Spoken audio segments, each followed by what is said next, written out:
Հիսուսը զատկից 6 օր առաջ եկավ Բեթանիա, որտեղ մեռած Ղազարոսն էր, որին մեռելներից հարություն տվավ, եւ այնտեղ հացկերություն արին նրա համար, եւ Մարթան ծառայում էր, եւ Ղազարոսը նրա հետ սեղան նստողներից մեկն էր։ Մարիամն էլ մի լիտր նարդոսի ազնիվ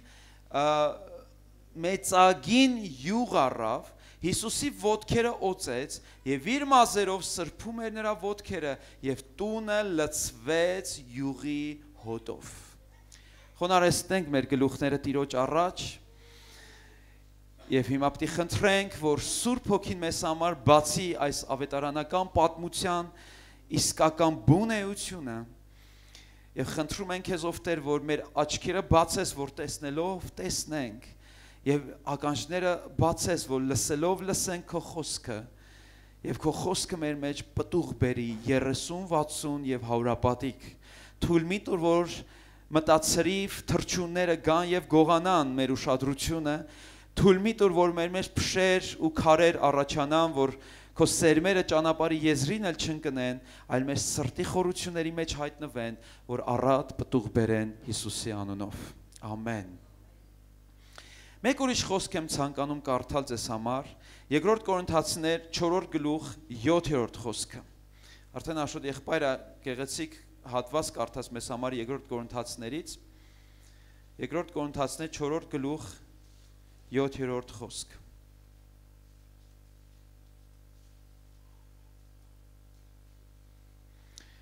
Բայց այս գանձը ունենք հողի անոթներում, որ զորության գերազանցությունը Աստծուն լինի եւ ոչ թե մեզանից։ Եվ իմ նախաբանը հենց այսպես եմ ուզում սկսել, որ գալիս է մեր կյանքում մի օր, ես չգիտեմ այդ օրը շուտ կգա, թե շատ ուշ կգա, Երանի շուտ գա, որ մենք պետք է մի բանում հասկանանք ու վստահ լինենք, որ այս երկրի վրա Աստծո գործի ամենամեծ արգելքը, ամենամեծ խոչընդոտը դա սատանան չի, դևերը չեն, աշխարհն էլ չի, այլ դա մենք ենք։ Ամեն ասող չկա, դա մենք ենք։ Աստծո ամենամեծ խանգարիչ հանգամանքը երկրի վրա, ամենամեծ խոչընդոտը, նրա գործը ամենաշատը փչացնողը դա մեր եսն է, մեր արտաքին կաղապարն է, մեր դրսի մարդն է, որ թույլ չի տալիս, որ Աստծո գործը մեր կյանքում դրսևորվի։ Եվ Աստծո ամենամեծ խոչընդոտը լավ հիշենք, դրանք հրեշտակները չեն։ Աստված ամենամեծ պրոբլեմը չունի հրեշտակների հետ, չունի անգամ դևերի հետ, անգամ սատանան չի նրա ամենամեծ հակառակորդը։ Բավական է Աստված այսպես անի եւ սատանան վերանա, այդպես է թե ոչ։ Բայց նրա ամենամեծ հակառակորդը երկրի վրա, ով իր համառությունով, իր պնդերեսությամբ, իր էգոիզմով չի կոտրվում Աստծո առաջ, դա ես եւ դու ենք, սիրելի քույրս, եղբայրս։ Դա մեր ներսի եսն է։ Եվ ես ուզում եմ այսօր խոսեմ իմ ու քո մասին, մեր եսի մասին։ Եթե դու ասես, «Էդ ինձ նկատի ունես Վազգեն եղբայր», կասեմ հաստատ։ Ես քեզ նկատի ունեմ։ Հռոմեացիներ 7-րդ գլխի 22-րդ համարում Պողոս առաքյալը այդ մարդուն նկարագրում է, եւ այդ մարդը ապրում էր նաեւ Պողոս առաքյալի ներսում, եւ ինքը մի տեղ եկավ, որ ասում էր, ես ոնց պրծնեմ սրանից, ով ինձ կազատի սրանից։ Եվ Հռոմեացիների 7:22-ում Աշոտ եղբայրը այսօր կարծեմ այս խոսքը կարդաց, եւ ասում է, որովհետեւ ես հավանում եմ Աստծո օրենքը, ինչպես ներսի մարդով։ Այս ինչի մասին ես խոսում Պողոս եղբայր։ Ներսի մարդ, դրսի մարդ, կողմնակի մարդ, չգիտեմ, մարմին, հոգի, շունչ, սա խառնեց իրար։ Բայց Պողոսը շատ դիպուկ է նկարագրում այդ անձնավորությունը եւ իրան նկարագրում է ներսի մարդ եւ մեկ այլ անձնավորություն դրսի մարդ։ Ինչ է անում մեր ներսի մարդը։ Մեր ներսի մարդը հավանում է Աստծո օրենքը։ Իսկ Աստծո օրենքը սուրբ է։ Իսկ այդ հավանել Աստծո եղբայրը կարդաց, որ նաև շատ է հավանում, ամեն օր ու գիշեր մտածում է այդ օրենքի մասին։ Տերը Հեսուին ասաց, եթե օր ու գիշեր մտածես, ինչ կլինի քեզ հետ, հաջողակ կլինես։ Եթե մեր ներսի մարդը հավանում է, բայց ինչ է անում դրսի մարդը, հաջորդ խոսքն ասում է դրսի մարդն էլ պատերազմում է այդ օրենքի դեմ։ եւ չի հավանում եւ չի ընդունում այդ օրենքը։ Ահա թե ով է մեր հոգու ողերիմ թշնամին, մեր արտաքին մարդը, մեր եսը։ Երկրորդ Կորինթացների 4-րդ գլխի 16-րդ խոսքում թեման պիտի շարունակեր առաքյալը այդ մարդուն այլ ձևեր նկարագրում եւ ասում է նրա համար չենք թուլանում, այլ թեև մեր դրսի մարդը, ասացեք ինչ է լինում դրսի մարդու հետ, դրսի մարդը փչանում է։ Չգիտեմ ինչքանով այս լուրը քեզ կուրախացնի թե ոչ, բայց մեր դրսի մարդը արդեն փչացած է։ Եվ Աստված այդ փչացածին չի կարող նորոգել, ոչ թե չի կարող, չի ուզում նորոգել։ Աստված չի կարկատում հինը նորի հետ։ Աստված հնավաճառ չի, Աստված հնագետ չի։ Գիտեք այդպիսի մասնագետներ կան, չէ, ասում են հնագետներ, պեղումներ, անողներ, որ հնիաբաններ, որոնք վերցում են բահը գնում են մի հատ կորած տեղ, փոս են փորում, մի հատ ոսկոր են գտնում եւ ասում են գիտեք սա ինչ ոսկոր է։ Եվ տակի ոսկորները դուրս են անում, պեղումներ են անում, Աստված պեղումներով չի հետարքրված։ Աստված նաև ասես Գևորգ եղբայրը հնաոճ չի, հա, Գևորգ եղբայր։ Իսկ մեր դրսի մարդը հին է եւ փչացած է եւ ավելին ասեմ ձեզ, օրեցօր էլ գնալով փչանում է։ Ճիշտ արձագանք էր սա, փառք Տիրոջը։ Որովհետեւ եթե մեր դրսի մարդը չփչանա, շարունակությունը Պողոս առաքյալն ինչ է ասում։ Թեպետ մեր դրսի մարդը փչանում է, բայց մեր ներսի մարդը օրեցօր նորոգվում է։ Գաղտնիք ենք հայտնաբերում այստեղ։ Ուզում ես, որ ներսիդ մարդը օրեցօր նորոգվի, պետք է դրսիդ մարդը օրեցօր փչանա։ Ուշադրություն դարձեք, այդ դրսի մարդը մեր այս մաշկը չի, մեր այս մարմինը չի։ Իհարկե մարմինն էլ է փչանում, ապականացու է։ Բայց այդ դրսի մարդը մեր երևացող, մեր եսն է, մեր անձը, մեր էգոն, մեր ինքնասիրությունը, մեր երեսն է դա, մեր հին մարդը, Ադամը, որ մեր մեջ ապրում է։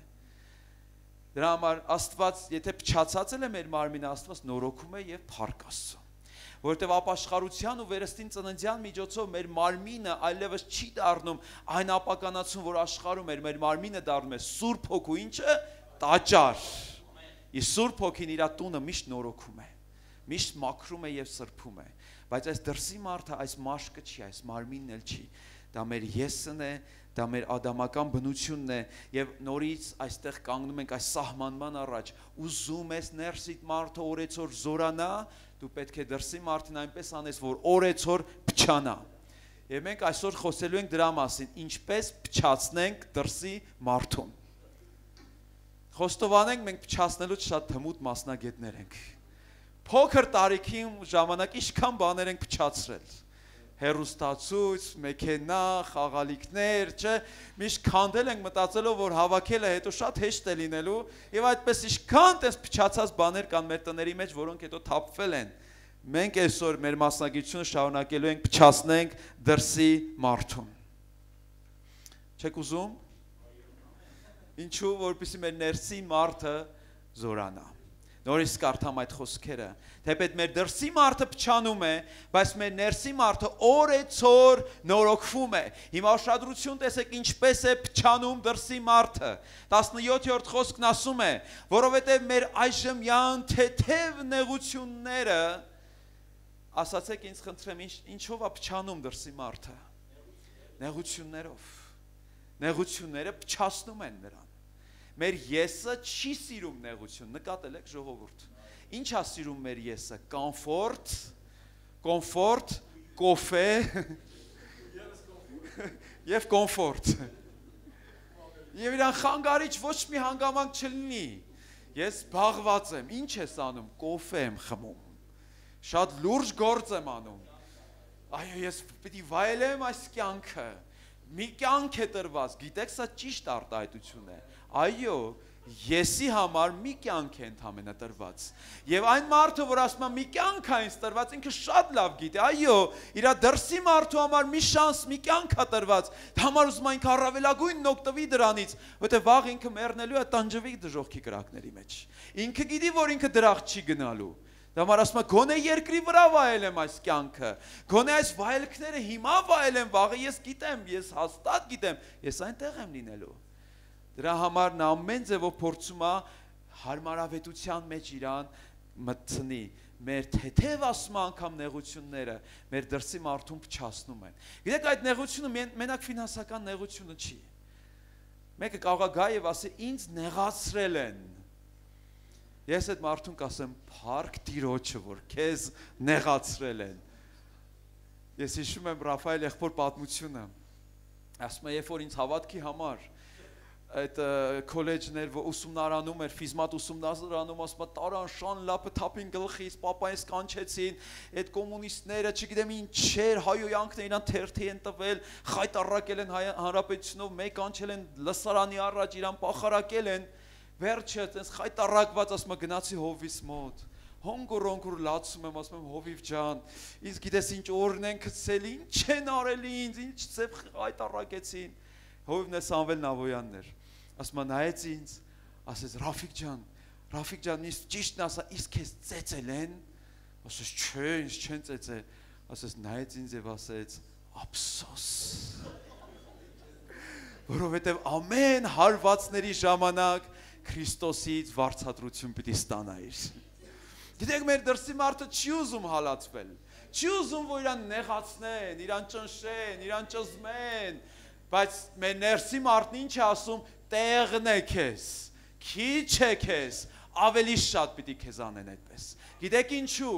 որտեղ մեր ներսի մարդը, որ Աստծո պատկերի նման է, հավատում եք, վերածնված մեր հոգին Քրիստոսի նմանությունն ունի, ինքը ուզում է դուրս գա, բայց ինքը բանտարկված է դրսի մարդու կողմից։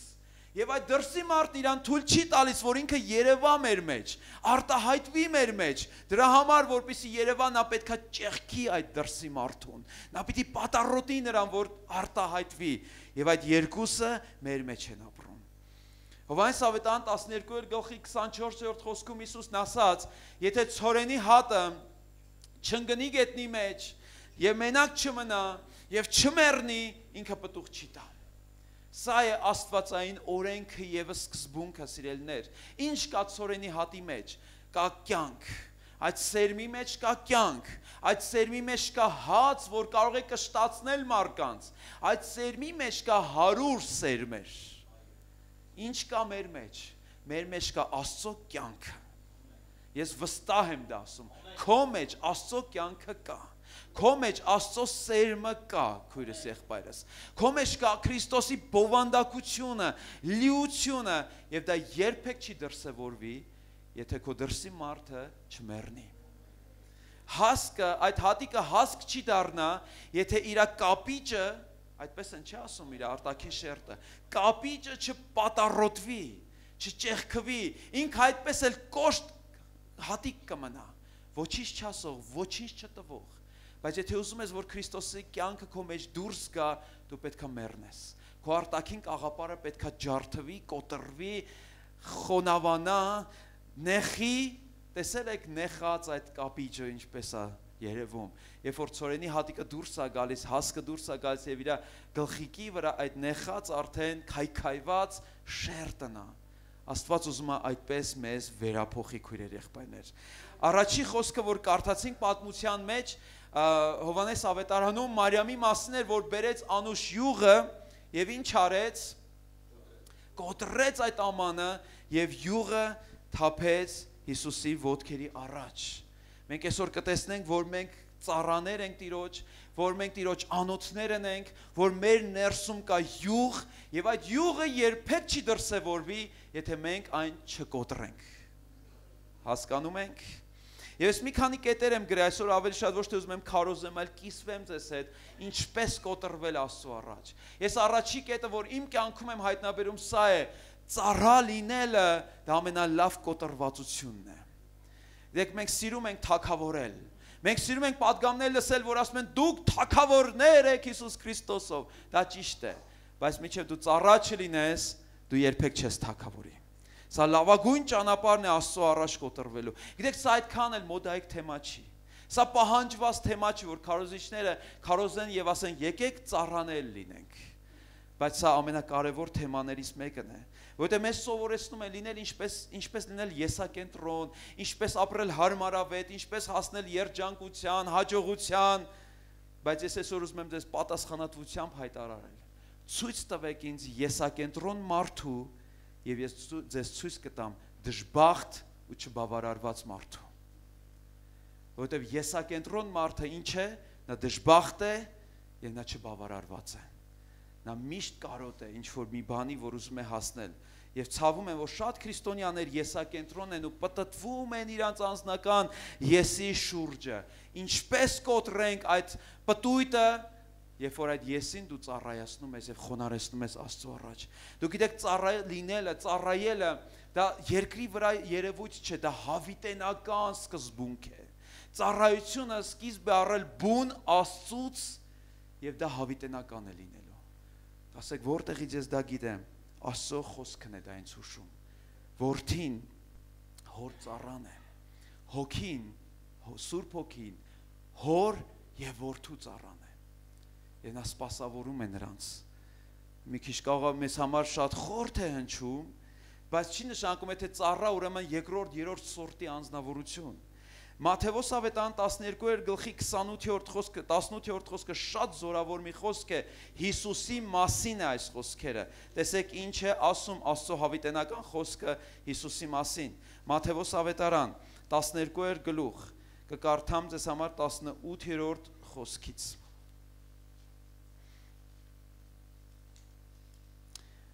Երբ որ Տեր Հիսուսը դուրս եկավ ծառայելու,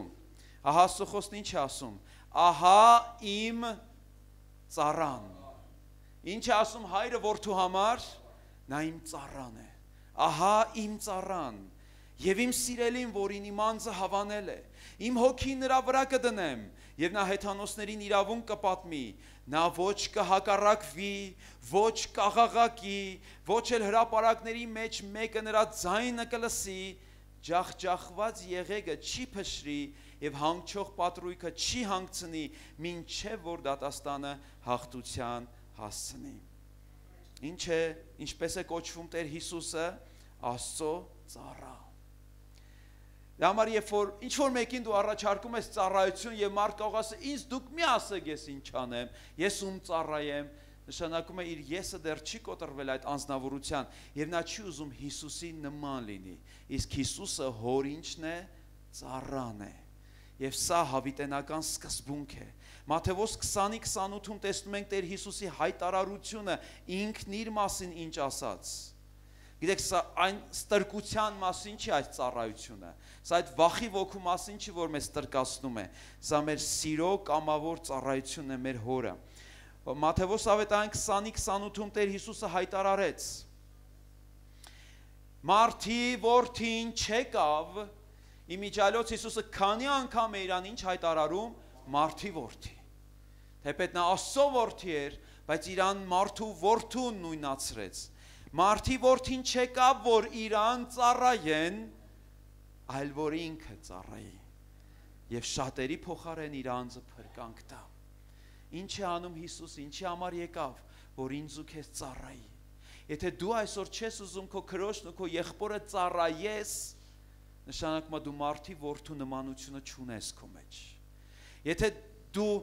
ծառայության հնարավորությունը մերժում ես ու հրաժարվում ես եւ ասում ես իմ համար շատ հարմարավետ այստեղ կգամ, կլսեմ քարոզը, կերքեմ, կգնամ, ինձ մի մոտեցեք,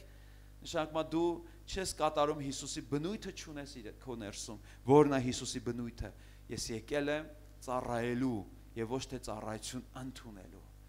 Ես ուզում եմ, որ մեր արտաքին մարդուն այդպես կոտրենք, որ ես պիտի ծառայեմ Աստծուն։ Ամեն։ Ուրեմն Հովհաննես 12:3-ում եկավ Մարիամը, բերեց իր ազնիվ յուղը եւ այդ յուղը նաեւ թանկարժեք յուղ էր, մեծագին յուղ էր, այդպես է գրված, եւ ազնիվ յուղ էր։ Եվ ինչ է ասում գիրքը, որ նա բերեց եւ կոտրեց եւ թափեց Հիսուսի ոտքերի տակ։ Եվ ուզում եմ ձեզ այսօր պատասխանատվությամբ հայտարարել, մեր մեջ ազնիվ յուղ կա, քույրեր եղբայրներ։ Եվ այդ յուղը Սուրբ Հոգու օծությունն է եւ ներկայությունն է։ Այդ յուղը որդու նմանությունն է։ Մի հատ նայ կողքինիդ եւ կարող ես համոզվածությամբ ասել, քո մեջ կա այդ յուղը, քո մեջ կա այդ ներկայությունը, քո մեջ կա այդ գանձը։ Պողոս առաքյալը 2 Կորինթացիներին ասեց, այս գանձը ունենք հողե անոթներում։ Ինչպիսի անոթ ենք մենք։ Հող է անոթ ենք մենք։ Ինչ կա հողի անոթի մեջ։ Գանձ։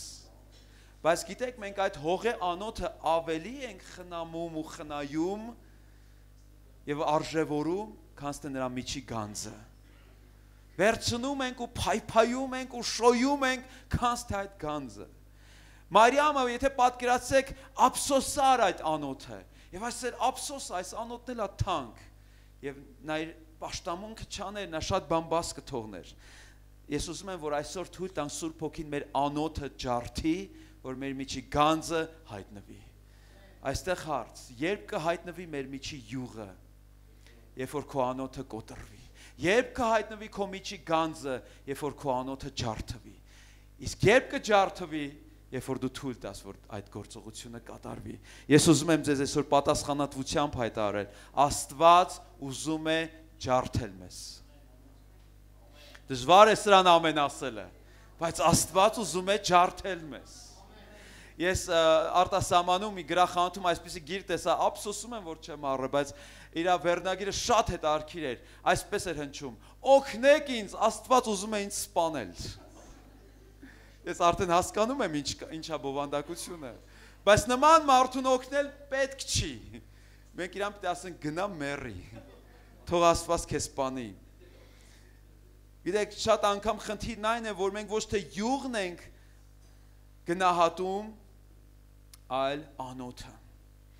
Անոթը ավելի թանկ են գնահատում, իմ եսը, իմ արժանապատվությունը, իմ ինքնասիրությունը, իմ ծնողները, իմ անցյալը, իմ սեփականությունը, իմ ձեռքբերումներ։ Երբ որ ես 3 խորխե եղբորը հարցրեցի, ասի ինչպես եկավ Արգենտինայում արթնությունը։ Եվ նա գեղեցիկ մի պատմություն պատմեց, ասում է մի կաթոլիկ քահանա է լինում, որ մինչև հիմա կա եւ նա շատ ծեր է արդեն։ Նա ճգնավոր էր, գիտեք ճգնավորներին։ Եվ ֆրանցիսկան ճգնավոր էր, այսինքն սա ամենաաղքատ կաթոլիկ քահանայական շերտն է, որոնք ֆրանցիսկանացիները Սուրբ Ֆրանչեսկոյի մասին լսած կլինեք։ Ինքը ինքնակամ աղքատացավ։ Գիտեք, սա էլ է կոչում, բայց ամեն մեկին տրված չէ։ Նա ինքնակամ աղքատացավ, նա իր գանձերը, հարստությունը ծախեց ու գնաց Աստծուն փնտրելու եւ Աստծուն երեսը փնտրելու որոնելու։ Եվ կա այսպիսի մի միաբանություն, որոնք կոչվում են ֆրանցիսկանական միաբանություն, նրանք ծայրահեղ աղքատներ են, նրանք կարող է օրական ընդամենը մի 100 գրամ հաց ուտել, մի բաժակ ջուր խմել եւ դրանով իրանց կյանքը գոյատևել, նրանք ճգնավորներ են։ Եվ ասում է այդպիսի մի քահանա, որ կարդում է Պողոս առաքյալի թուղթը, Փիլիպպեցիների 3-րդ գլուխ, որտեղ առաքյալը գրում է, որ ամեն բան աղբ համարեցի Քրիստոսին շահելու համար։ Եվ ասում է այդ քահանան ինքնաբավ ասեց, ես էլ կարող եմ դա ասել, որովհետև ես էլ ոչինչ չունեմ, ես ամեն բան աղբ եմ համարել եւ Քրիստոսին պիտի շահեմ։ Եվ ասում է այդ ժամանակ Տերը խոսում է նրա հետ եւ ասում է դու ինձ իրականում չես էլ ճանաչում, ուր մնաս ինձ շահես։ Եվ ես ասի Տեր, ինչպես թե քեզ չեմ ճանաչում, ինչն է ինձ խանգարում, որ քեզ ճանաչեմ։ Եվ ասում է Տերն ասաց այդ քահանային, քո հարստությունը թույլ չի տալիս, որ դու ինձ ճանաչես։ Ասում ավելի շփոթվեց, ասեց Տեր, ախր ես ամեն բան թողել եմ, ես աղքատ քահանա եմ, որ ապրում եմ մարդկանց ողորմություններով եւ ես ինքնակամ եմ դա արել։ Եվ Աստված ասեց, այ հենց դա էլ քո հարստությունն է։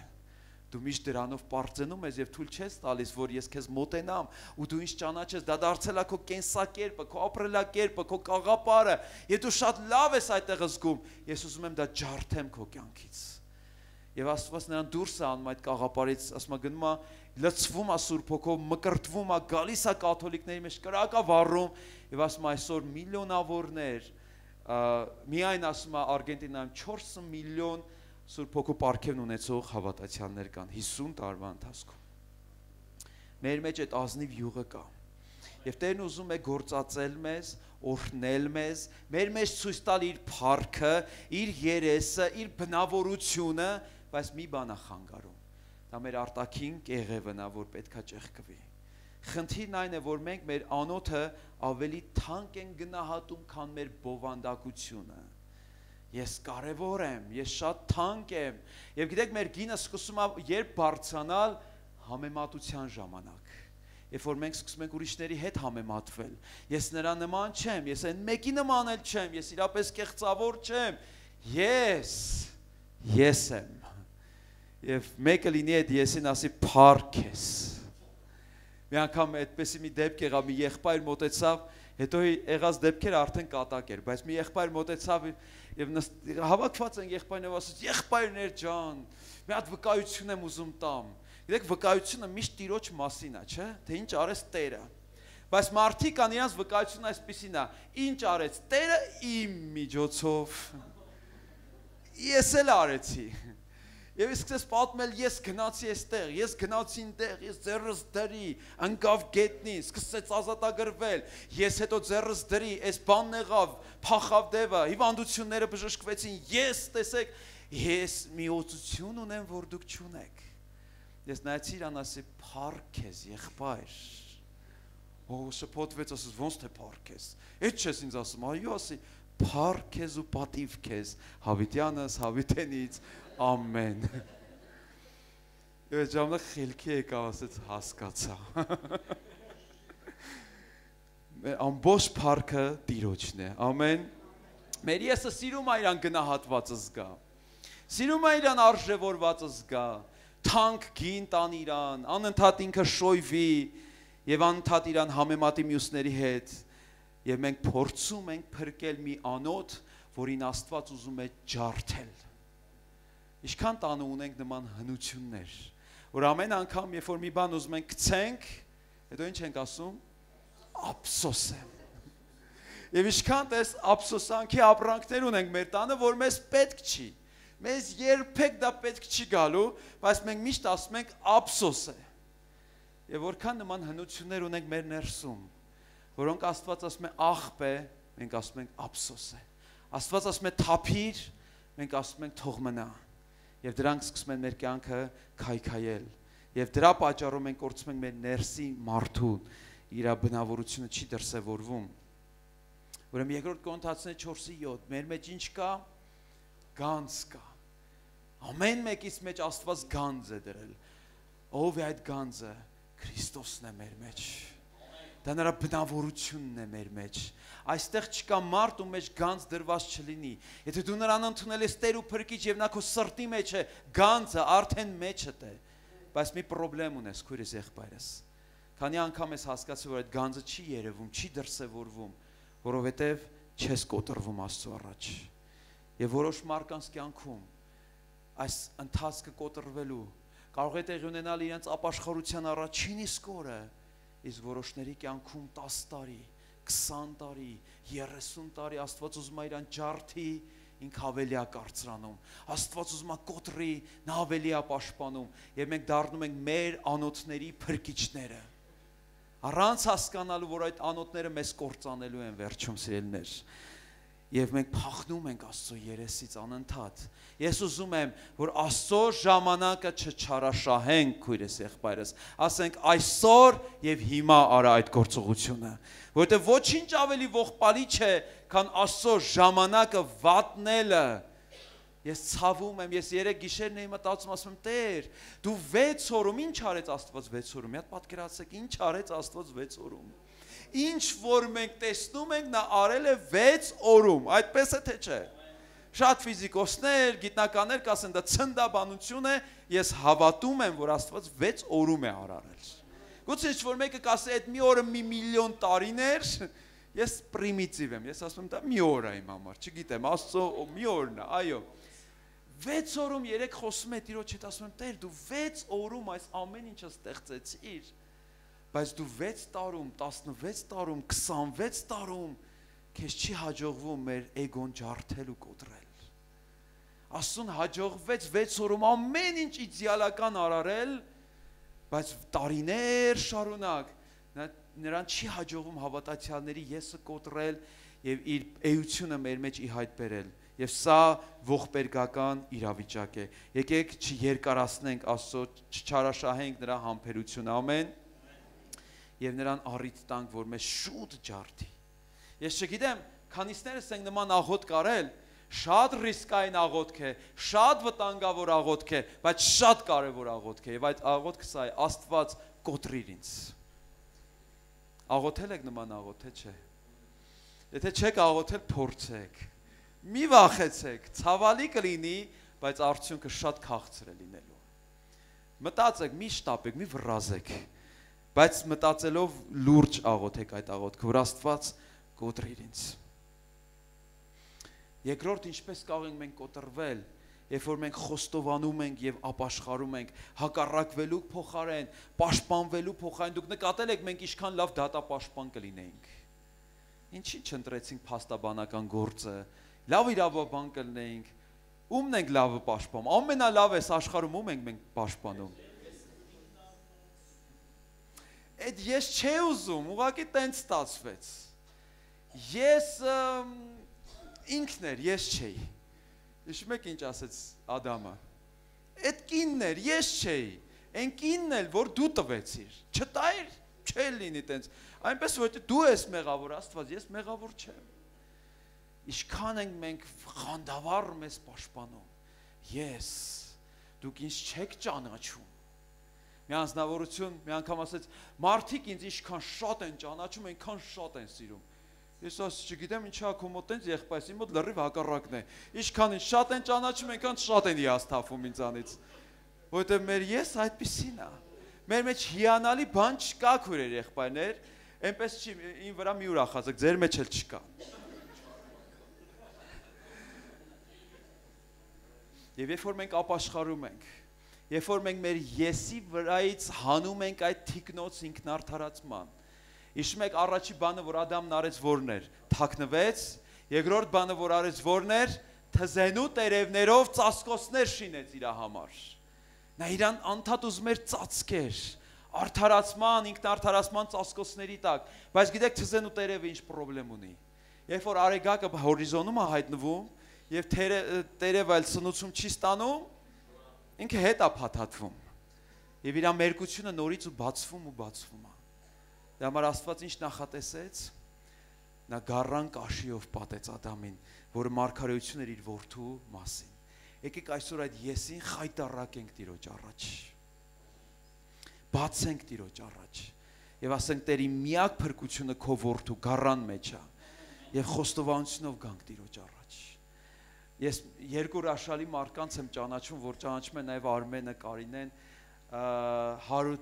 Հարութին ու Սերգեյն, չէ՞ Արմեն, անունը ճիշտ եմ ասում։ Եվ գիտեք, իրանց վկայությունն է այդ արքերը ինչպես է Սերգեյն ապաշխարում Հարութի միջոցով։ Եվ Հարութ պատմում ասում է մենք Հրազդանում խոկե էինք խաղում, մանկության ընկերներ էինք եւ իրար հետ էինք տարիներ շարունակ։ Հետո Սերգեյը գնում է Մոսկվա, Հարութը գնում է Սամարա թե որ քաղաք, իրար տարիներ չեն տեսնում, հետո այս Հարութը ապաշխարում է եւ Տերն իրան ասում է լսի,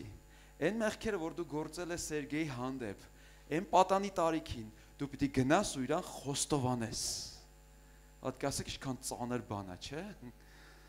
Գնաս մեկի առաջ խոստովանես, ես քո դեմ սա եմ ունեցել, նա եմ ունեցել, նա։ Եվ այդ մեկն էլ հավատացյալ չի, անհավատ։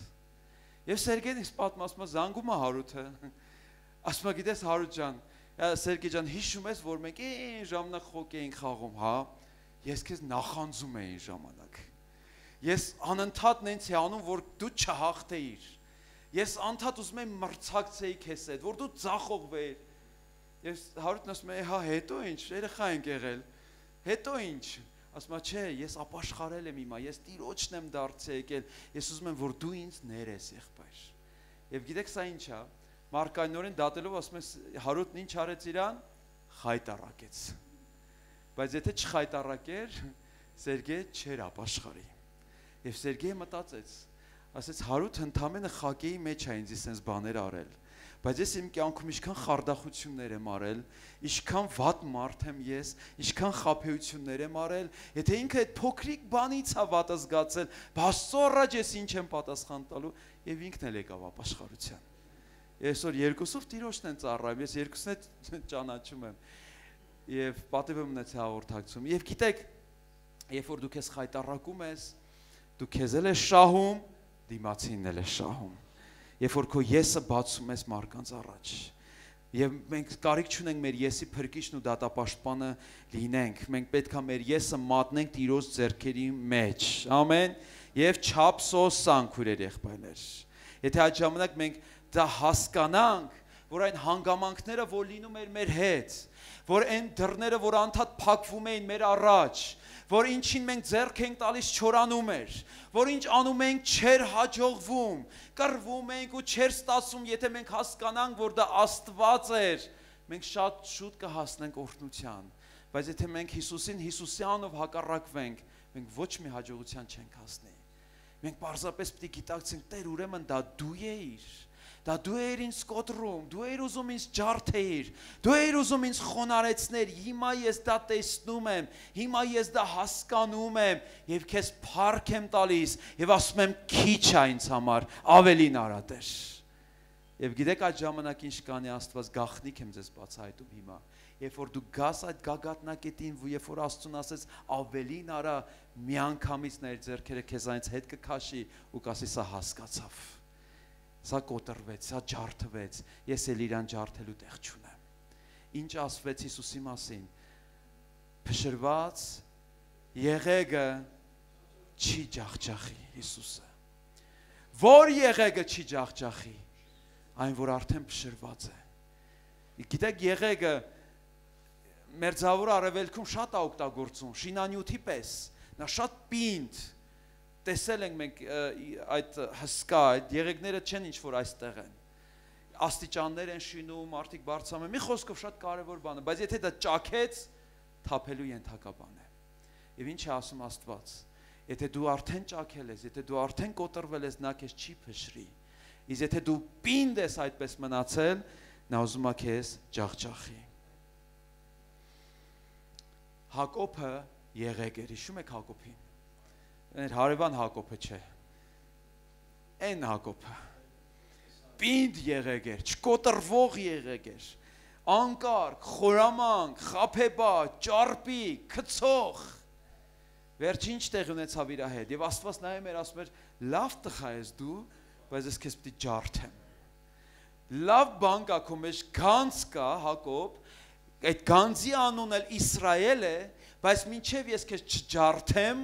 այդ գանձը չի դրսևորվի։ Եվ ինչ արեց Աստված Հակոբին։ Նա փախավ իր հոր տնից, կորցրեց իր հոր տունը,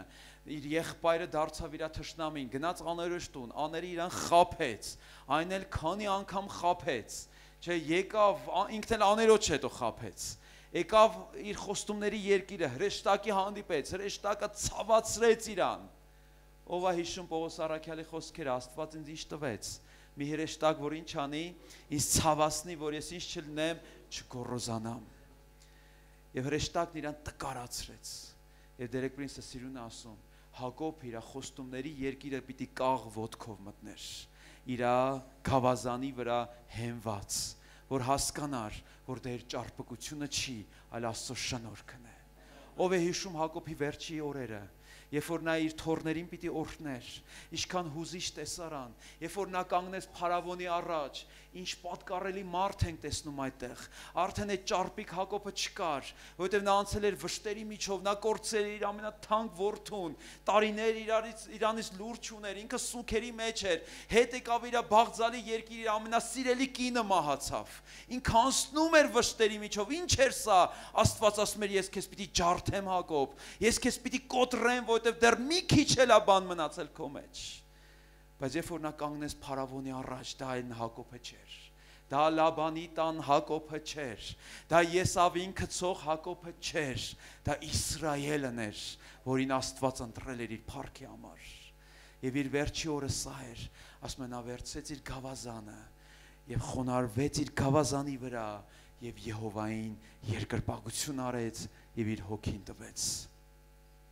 Որն էր այդ գավազանը, դա Տիրոջ խաչն է։ Հակոբ հասկացավ, որ ոչ թե իր ճարպկությունով,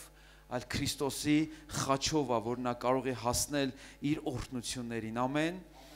Նրա խաչն է, որ մեզ տալիս է այդ օրհնությունները, նա հենվեց դրա վրա։ Որն է մեր եսի լուծումը, իմ հետևում է գտնվում։ Ամենասիրած մեր բանն է, մեր եսի համար, բայց դա խաչն է Քրիստոսի։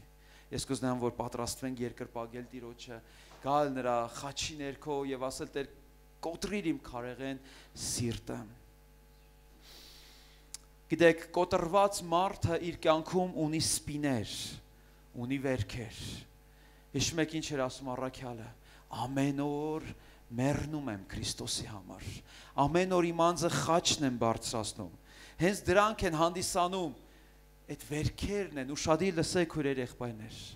Երբևէ վերքեր ստացած կաք, բարեկամի կողմից, հարազատի կողմից։ Դուք մի նայեք վերքերին բացասական ձևով։ Ուշադիր լսեք, ձեզ ինչ եմ ասում։ Այդ վերքերը այն ճեղքերն են, որտեղից մեր ներսի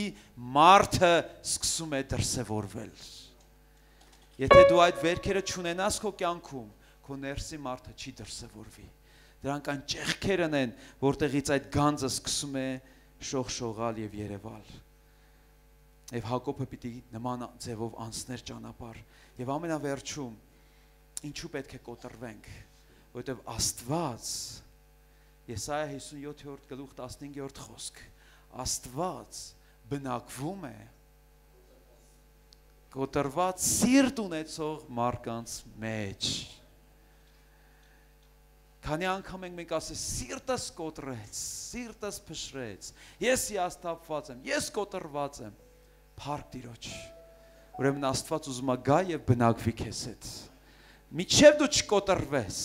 մինչև չփշրվես նրա առաջ, նա բնակություն չի հաստատի քեզ հետ։ Եվ Սաղմոս 34-ի 18-րդ խոսքն էլ ասում է. Տերը մոտիկ է սրտով կոտրվածներին եւ փրկում է հոգով փշրվածներին։ Ով է ուզում Տերը մոտիկ լինի իրեն։ Մի նախապայման կա. սիրտդ պիտի կոտրվի։ Օ Տեր, շատ ցավոտ է, Տեր, կլնի սիրտս չէ, սերվիզս կոտրես։ Մեքենաս Արմենին կոտրի, Տեր։ Համաձայն Արմենը։ Չէ, Տերն ասում է դու, մատս քո վրա եմ դրել։ Ես ուզում եմ քեզ ջարդեմ։ Ես ուզում եմ քեզ կոտրեմ։ Ինչու? Որ մոտիկ լինեմ քեզ։ Փրկում է հոգով փշրվածներին։ Ում է Տերը փրկում։ Ով է ուզում փրկվել Տիրոջ կողմից։ Մինչև հոգով չփշրվես։ Փշրվել բառը դա փշուր բառից է։ Փշուր չլինես Աստծո առաջ։ Մինչև դու չփոշիանաս նրա առաջ, նա քեզ չի փրկի։ Քանի դու դեռ քո աթոռի վրա նստած քեզ թակավոր ես զգում, նա քեզ չի փրկի։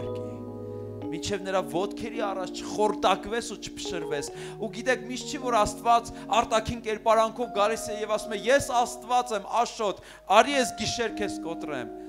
Աստված հայտնվում է Աշոտի կյանքում Գևորգի միջոցով, Մամիկոնի միջոցով, մյուսների միջոցով, որպեսզի ջարդի մեզ։ Եթե ես սա գիտեմ, եւ ամեն անգամ եթե Մամիկոն ուզում է ջարդի, ես այդ ձեռքը ոչ թե բռնում եմ, այլ այդ ձեռքը համբուրում եմ, որտեղ ասում եմ սա հորս ձեռքն է։ Լսել եք այս արտահայտությունն, ասում են Աստծո ձեռքը ծանրացավ Իսրայելի վրա, Փարավոնի վրա։ Ուսում ես այդ ձեռքը չծանրանա, մի բան արա, համբուրիր այդ ձեռքը ու խոնարհվիր այդ ձեռքի տակ,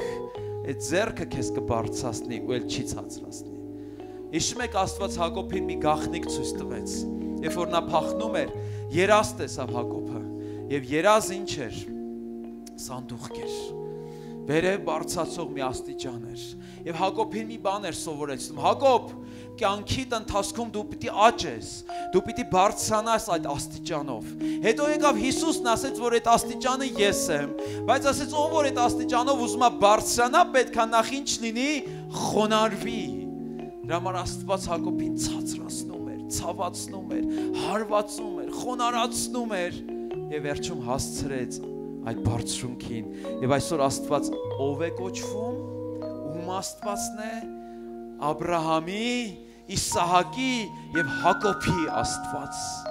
Նա չամաչեց կոչվել Հակոբի Աստված։ Մենք լինենք կամաչենք Հակոբի եղբայր կոչվելուց, որովհետեւ կասեն այդ խաբեբան քո աղբերն է։ Մենք ասենք էլ չէ, բայց Աստված այդ խաբեբային այնպես ջարդեց, որ ասեց ես հիմա կպարծենամ ու կասեմ ես պարծենում եմ, որ ես Հակոբի Աստվածն եմ։ Կանգնենք Տիրոջ առաջ։ Ես ուզում եմ ձեզ համար մի կոտրված մարդու աղոտ կարդալ։ Իր անունն էր Նիկոլայ Սերբսկի։ Սերբ ուղղափառ եկեղեցու քահանա, շատ խորը մարդ, որ ապրել է 1800-ականների վերջերում մինչև 1956 թվականը, եւ մի աղոթք բարձրացրեց ինքը Տիրոջը, պատմական աղոթք է, լսենք ուշադիր։ Ես այս աղոթքը նաեւ իմն եմ դարձրեմ։ Եվ աղոթեց, ասես Տեր, օրհնիր իմ թշնամիներին, որովհետեւ ես նույնպես օրհնում եմ նրանց եւ չեմ անիծում։ Թշնամիներն ավելի համառորեն են ինձ քո գիրկը հրում, Տեր, քան ընկերներս։ Համաձայն եք, մենք իրանց պարտական ենք մեր թշնամիներին։ Ընկերներս քաշում են ինձ դեպի երկիր, դեպի աշխարհ։ Թշնամիներս քանդում էին իմ երկրային բոլոր հույսերը։ Նրանք ինձ պանդուխ տարեցին երկրային թագավորությունում եւ կյանքի համար նրանք եւ անպետք արեցին ապրող աշխարհի վրա ինձ։ Հետապնդվող գազանը ավելի արագ է իրեն համար գտնում ապաստարան, քան թե չհետապնդվողը։ Նկատել եք։ Մի կենթանու հետևից մի գազան, որ ընկնում է, շուտ ապաստարան է ման գալիս։ Բայց եթե հոշոտից չկա, գազան չկա, ինքը արխային ման է գալիս։ Համար փառք ասում է թշնամիների համար, որ մեզ արագ հասցնում են հոր գրկի մեջ։ Ես լինելով հետապնդված թշնամիներիս կողմից ծածկվեցի քո ծածկոցով, որտեղ ոչ ընկերներս, ոչ թշնամիներս չեն կարող կործանել հոգիս։ Օրհնիր թշնամիներիս Տեր, ես նույնպես օրհնում եմ նրանց եւ չեմ անիծում, նրանք իմ փոխարեն իմ մեղքերը խոստովանեցին աշխարհին։ Ինչ լավ բան արեցին։ Այն որ մենք պետք է աշխարհին խոստովանենք ու Աստծուն մեր մեղքերը, մեր թշնամիները մեր փոխարեն մեր մեղքերը խոստովանեցին։ Եվ շարունակում է, նրանք հարվածում էին ինձ, երբ ես խղճում էի հարվածել ինքս ինձ։ Նրանք տանջում էին ինձ, երբ ես փախչում էի տանջանքներից։ Նրանք հալածում էին ինձ, երբ ես ինքս ինձ խաբում էի։ Նրանք թքում էին ինձ վրա, երբ ես հպարտանում էի ինքս ինձանով։ Օրհնիր իմ թշնամիներին Տեր, եւ ես նույնպես օրհնում եմ նրանց եւ չեմ անիծում, երբ ես համարում էի ինձ ուժեղ, նրանք ծիծաղում էին ինձ վրա, ինչպես կծիծաղեին թույլ մարդու վրա։ Երբ ես ձգտում էի լինել առաջինը, նրանք ինձ հրում էին վերջինների մոտ։ Երբ ես ձգտում էի հարստության, նրանք խփում էին ձեռքերից եւ շեղում էին ինձ։ Նրանք արթնացնում էին ինձ իմ խաղաղ քնից։ Երբ ես տուն էի կառուցում երկար եւ մեղմ կյանքի համար, նրանք քանդում էին այն եւ արտաքսում ինձ։ Հիրավի, իմ թշնամիները ինձ անջատեցին աշխարհից եւ օգնեցին ինձ հպվել իմ ձեռքերով քո հանդերձներին։ Օրհնիր Տեր իմ թշնամիներին, եւ ես նույնպես օրհնում եմ նրանց եւ չեմ անիծում։ Օրհնիր նրանց եւ բազմապատկիր եւ ել ավելի խստացրու նրանց սիրտը ինձ վրա։ Թող իմ փախուստը քո մոտ լինի անվերադարձ։ Թող ձախողվեն իմ բոլոր երկրային հույսերը, ինչպես սարդոստայն։ Թող թագավորի իմ հոգում հնազանդությունը։ Թող որ իմ սիրտը գերեզման դառնա չար զույգերի համար, որոնք են բարկությունը եւ հպարտությունը։ Կարանք ամեն ասենք։ Թող իմ սիրտը բարկության ու հպարտության գերեզման դառնա եւ դրանք թաղվեն իմ սրտի մեջ։ Թող ես հավաքեմ երկնքում բոլոր իմ գանձերը, թող ես հավիտյան ազատվեմ ինքնամեծ արանքից, որը շփոթեցնելով վերցրել էր ինձ մի սարսափելի ծուղակի մեջ։ Թշնամիներս ինձ բացել են այն, ինձ շատերի համար անտեսանելի է։ Մարդու թշնամին հենց ինքն է։ Միայն այն մարդը կատի իր թշնամիներին, որը չի հասկացել, թշնամիները թշնամի չեն, այլ խստապահանջ ընկերներ։ Հիրավի ես դժվարանում եմ ասել, թե ով է ինձ ավելի բարիք կամ չարիք արել, ընկերներս, թե թշնամիներս։ Այս պատճառով օրհնիր Տեր եւ ընկերներիս եւ թշնամիներիս։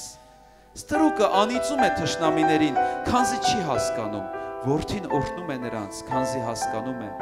Դրա համար գնում է նա նրանց միջոցով ազատ եւ աղոթում է նրանց համար Աստծուն։ Օրհնիր թշնամիներիս Տեր, եւ ես էլ եմ օրհնում նրանց եւ չեմ անիծում։ Եթե այս հայացքով մենք նայենք մեր թշնամիներին, մենք ասենք փառք ես Տեր իրանց համար, որ իրանք ինձ ցույց տվեցին ով եմ ես, որ երբ որ ինձ ուժեղ էի զգում, իրանք ասցին դու ուժեղ չես, դու տկար ու թույլ մեկն ես, երբ որ ինձ փառքի մեջ է զգում, իրանք թքեցին ինձ վրա եւ ստորացրեցին, որ ես հասկանամ, որ ես Աստծո անարշան ծառան եմ։ Ամեն։ Եվ բարի լուր կա վերջում։ Հակոբոսն ասում է. խոնարհվեք Աստծո հզոր ձեռքի տակ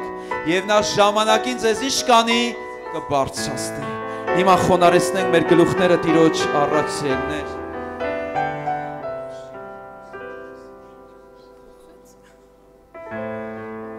Շնորհակալ ենք քեզանից Տեր, որ այսօր մեր ականջներին հասցրեցիր այս պատգամը եւ հիմա բացվում ենք քո առաջ ով Տեր եւ աղոթում ենք։ Խոսքդ ասում է Երեմիայի մեջ, որ խոսքդ մուրջ է, որը կոտրում է կապանքները, որը փշրում է մեր կարծրացած սիրտը ու զգացմունքները։ Տեր, ներիր, որ շատ անգամ թույլ ենք տվել, որ վիրավորանքը մեր սիրտը ավելի կարծրացնի, թշնամանքը մեր սիրտը ավելի քարացնի, բայց այսօր խնդրում ենք կոտրիր մեզ, Տեր, կոտրիր մեզ, կոտրիր մեզ։ Միևնույնն է քույրս եղբայրս, ուզում ես հասցի աշխարհի ծայրը, եթե նա քեզ չջարդի, դու ոչինչի չես հասնի, դու նրա օրհնությունը չես ժառանգի։ Ուզում ես թռչի միջև լուսին ու հասի տիեզերքի ծայրը, դու կհասնես նրա դռներին ու հետ կուղարկվես, որովհետև դու չես կոտրվել դեռ, որ Աստված ասում է դեռ գործ ունեմ անելու, դու պիտի ջարդվես։ Կոտրիր մեզ Տեր, կոտրիր մեզ Տեր, կոտրիր մեզ Տեր։ Քո կարիքն ունենք Տեր, քո կարիքն ունենք Հիսուս։ Ով Աստված, ով Հիսուս, ներկայացրու անձը Տիրոջ։ Ես ուզում եմ հիմա նայես քո անցյալին, վերցրա մեղադրանքը, եթե մեղադրանք ունես, մենակ քեզ մեղադրիր, գործ չունես ուրիշների հետ։ Գեղեցիկ մի երգ ասում է, եթե ծաղիկները թառամեն եւ լույս չբացվի քեզ վրա եւ չգիտեմ ինչ, ոչ ոքի մի մեղադրիր,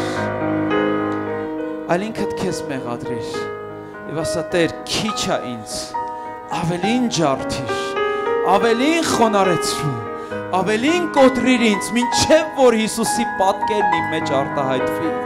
մինչեւ որ յուղը սկսի հոսել ինձանից, ոչ թե դժգոհություն, ոչ թե նեխած խոսքեր, այլ ազնիվ յուղ, որ գրված է ամբողջ տունը լցվեց այդ յուղի հոտով։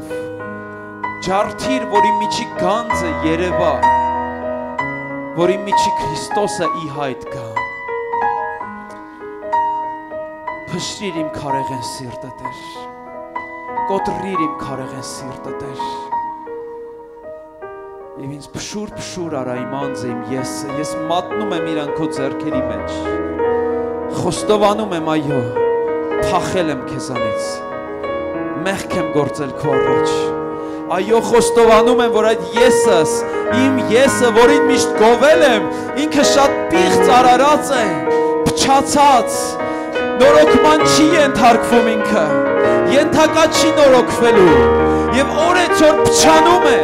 բայց թող փչանա Տեր, թող փչանա Տեր, մինչև որ մեռնի եւ մահանա, մինչև որ Պողոսի պես ես էլ ասեմ, կենթանի եմ ոչ թե այլևս ես, այլ Քրիստոսն է իմ մեջ կենթանի, թող քո երեսը երևա իմ կյանքում Քրիստոս, խոնարհեցրու, կոտրիր, ջախջախիր, ջարդիր եւ բնակվիր իմ փշրված սրտի մեջ։ Իմ բոլոր հոգով քեզ եմ փափագում, կարոտեմ քո ներկայության, իբրև պատարագ անձս եմ բերում ու սպասում քո ներկայության, իմ բոլոր հոգով քեզ եմ փափագում, կարոտեմ քո ներկայության, իբրև պատարագ անձս եմ բերում ու սպասում քո ներկայության, Ասին ասենք փշրի, փշրի այս իմ